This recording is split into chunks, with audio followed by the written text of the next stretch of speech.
Yan, round rock enclosed treasure sign.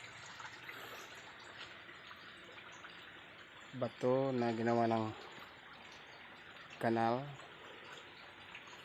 In front niya, batong butig. Kasi laki ng tricycle. Mas malaki pa sa sidecar ng tricycle. Yan.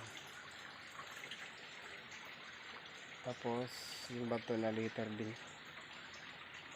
Tapos may arrow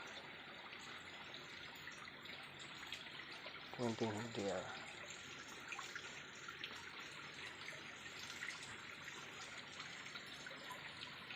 Tapos yun na yung boundary line nya. Yan yung bato na yan.